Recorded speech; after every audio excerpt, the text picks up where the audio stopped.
Good day.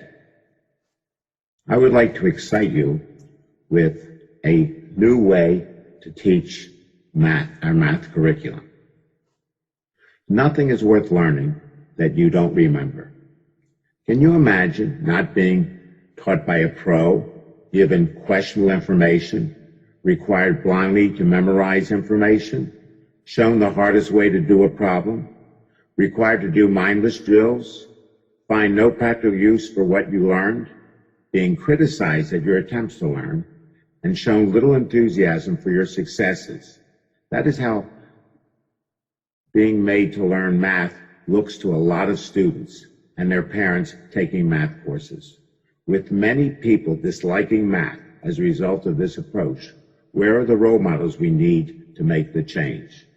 With the richness in teaching methodology and the small number of people who are good at math and enjoy it, how do we build upon these resources to pass those skills on to everyone? If you've learned to walk and talk, you can do it. With all the knowledge and skill, why do we have difficulty transferring understanding of math? We teach through rote, practice, and tests for following the rules. Furthermore, we teach some of the material incorrectly. We should be teaching what motivated the first person to figure out the problem, how to organize, how to learn, practice for retention, speed and accuracy, finding the easiest way to solve problems, and challenging the teacher. Watch how a good student solves a puzzle, and then what he does to master the solution. To teach math better, we have to look at the student, teacher, and parent and understand and apply the best teaching practices. How we implement these practices is what determines our success or failure. Good students study differently than they are taught. Feedback between student and teacher opens the door to achieving our intentions. To illustrate the power of this new program, I'm going to take multiplication as an example and show how it could be taught in a better way. When we learn our multiplication facts, it turns out if we take advantage of patterns, it can be much easier. And the techniques that I'm showing here were techniques that were shown in learning addition. Multiplication can be taught to first and second graders. Here we have multiplying by 9. Basically, the trick is to take one less than the number and find the tens complement of the number. First graders can do that.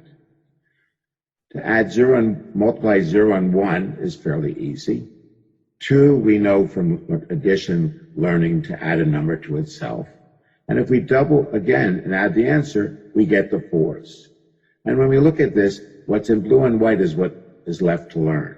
And it turns out what in blue is fairly easy. It's what I call the half and doubling rule. When we multiply by 5, we take half the number and put a 6 after it. When we multiply by 6, we take half the number and put the number after it. So between the 2 and 4 for doubling and the 5 or 6 for halving, we've covered a good portion of the math facts. And the numbers in white, the 6 numbers, are the only numbers that we have to memorize. To summarize, we have 3 rules: making tens, multiplying and dividing by 2, and memorizing 3 to 6 multiplications.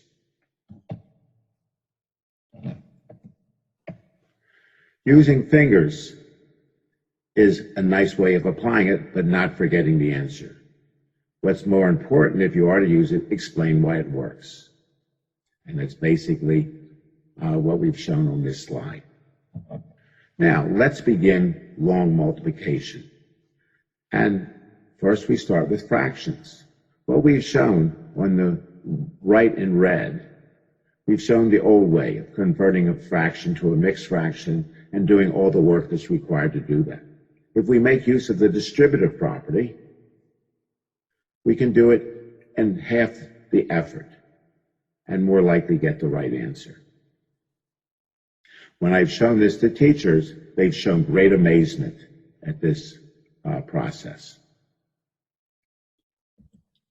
And now let's go and look at multiplication itself and all the things that go beyond what we could learn.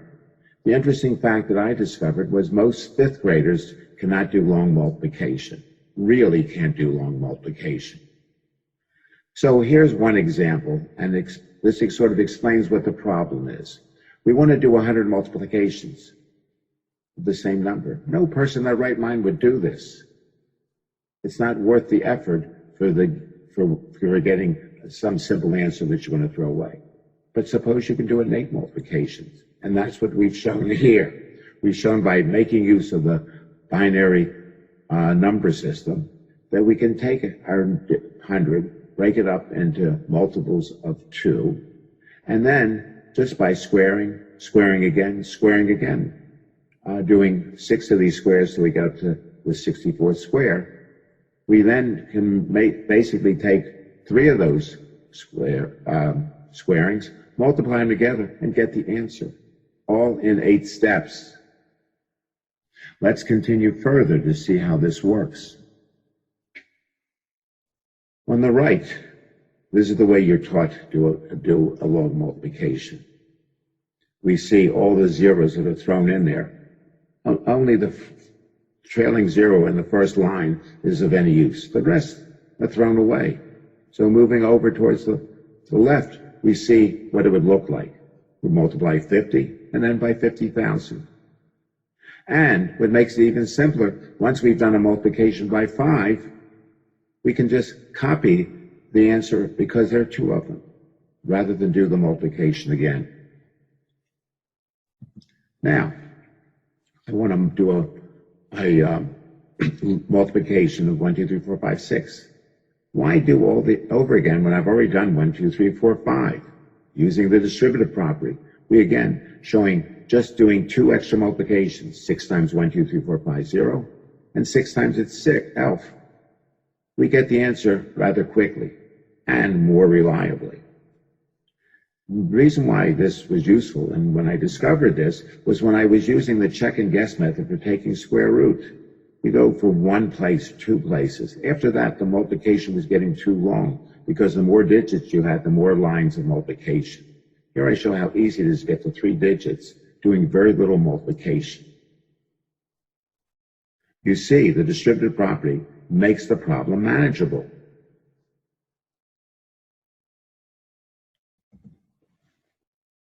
And now, the coup de grace. We want to multiply 1, 2, 3, 4, 5, 6, repeated 6 times itself, giving us 35 digits in the answer.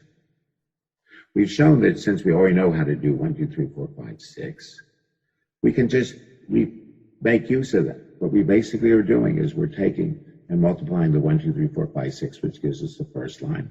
When we multiply it by the next grouping, we move it over 6 places, and the next grouping, we move it over 12 places. This gives us the answer to 1, 2, 3, 4, 5, 6 multiplied by the multiplicand. And then we multiply by the next one. We've already got the answer here. We just move it over 6 places, and so on. Now, this is what it would look like if you did it the way you were taught. It's impossible to get the right answer. Look at all those additions that you would have to do. What we've shown now makes the problem manageable. And this is just a sample of the many lessons that are taught, which I didn't have time to present to you, which show that math can be taught in a much easier fashion. So let's summarize what we've covered. In the new approach, we emphasize asking questions. We want to teach the student how to discover. We want to find patterns, not memorize. Organizing the work. As you could see in those long multiplications, that organization made it easy to check and correct.